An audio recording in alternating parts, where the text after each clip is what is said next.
प्रभु ने काकासुर पर ब्रह्मास्त्र का वार किया। हाँ पुत्र, उस काकासुर ने जो पीड़ा मुझे दी वो प्रभु के लिए असहनीय थी। पवन के समान उसके वेग को देखकर स्वामी को ज्ञात हो गया था कि वो काक रूप में वो देवराज इंद्र का पुत्र जयंती था, जो अब अपना बचाव करने के लिए तीव्र गति से उड़कर यहाँ वहां जा रहा था। वो काकासुर बना जयंत सबसे सहायता की गुहार लगाता हुआ सभी सब ऋषियों के पास गया, परंतु प्रभु काज में हस्तक्षेप करने में सबने असमर्थता जताई और जयंत से कहा कि राम के ब्रह्मास्त्र से बचाव संभव नहीं है।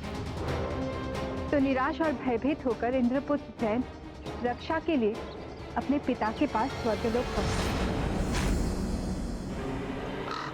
मूर्ख जयंत, तुमने माता सीता की करुणा की परीक्षा लेने का दुस्साहस कर बहुत बड़ा अपराध किया और स्वयं को प्रभु श्री राम के क्रोध का कारण बनाया। अब कोई देवता तो क्या, स्वयं प्रभु ब्रह्मा जी भी ब्रह्मास्त्र को नहीं रोक सकते। अब प्रभु श्री राम के ब्रह्मास्त्र से श्री राम ही तुम्हारी रक्षा कर सकते हैं।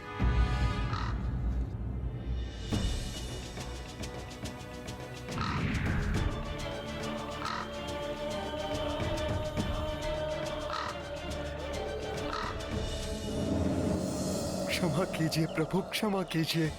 मैं तो अधम मात्र माता सीता की दया और करुणा की परीक्षा लेने के लिए उन्हें निरंतर मैं कष्ट दे रहा था,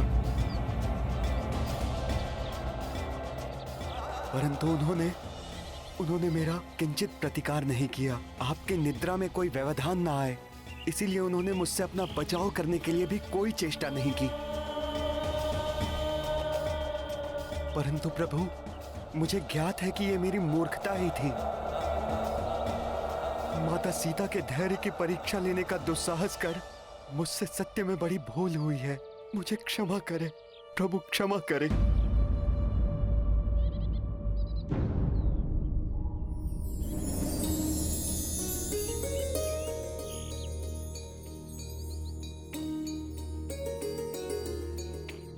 तुमने अपना दोष स्वीकार किया जयंत।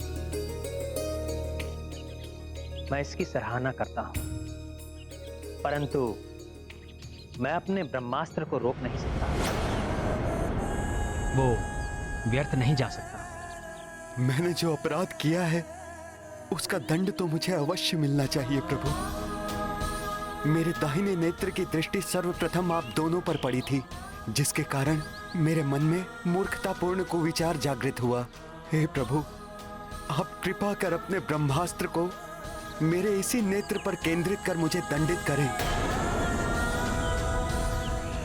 परंतु मेरे प्राण मत हरिए।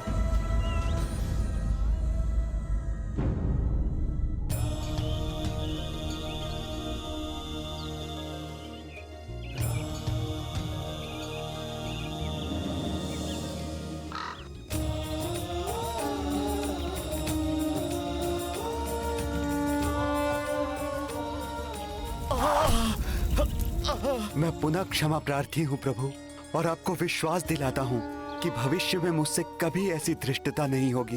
जयंत, तुम अपने कृत्य पर लज्जित हो और तुमने क्षमा याचना भी की है,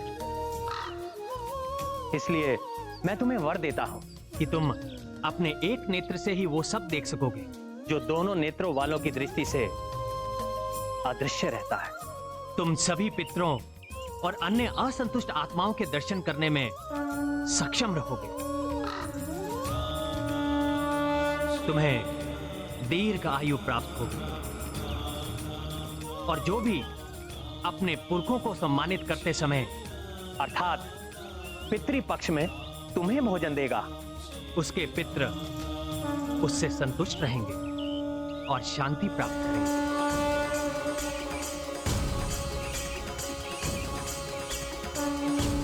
प्रभु, आज्ञा दीजिए।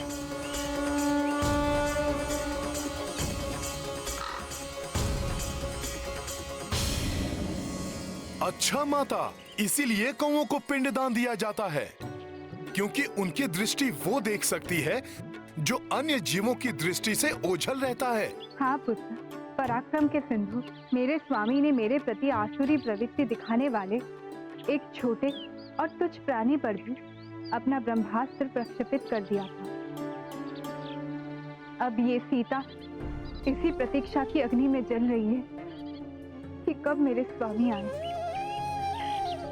और मेरा अपहरण करने की घृणित आसुरी प्रवृत्ति प्रदर्शित करने वाले उस दुष्ट राक्षस को उचित दंड देंगे। माता, मेरे प्रभु पुरुषोत्तम श्री राम अविलंब यहाँ आकर इस पापी रावण और पाप कर्म में संलग्न इसके सभी बंधु बांधवों और सभी सहयोगियों का भी वध करेंगे और अपने साथ आपको अयोध्या लौटा ले जाएंगे। अवश्य लंका को ध्वस्त करने आया है ये कुटिल वानर। हमें आगे जाके ध्यान से सुनना चाहिए। अरे तुमने देखा नहीं कितना विशाल आकार ले लिया था उसने। उसके और समीप जाने का अर्थ है मृत्यु।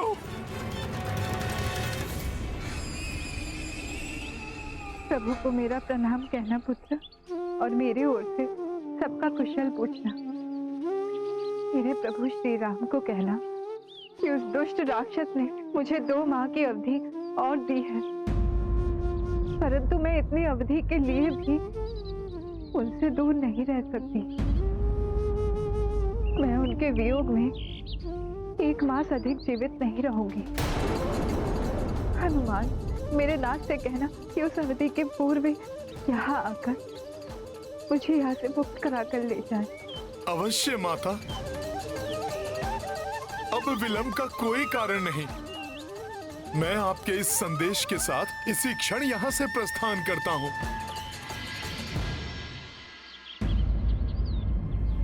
इतनी लंबी यात्रा के पश्चात हनुमान को भूख तो लगी होगी। कैसी अभागी माता हूँ मैं पुत्र, तुम्हें भोजन कराने में भी असमर्थ हूँ मैं पुत्र, जिससे तुम्हें अपनी कठिन यात्रा के लिए ऊर्जा प्राप्त हो। मेरी इच्छा तो हो रही है कि अपने हाथों से स्वादिष्ट व्यंजन पकाकर तुम्हें खिलाऊं,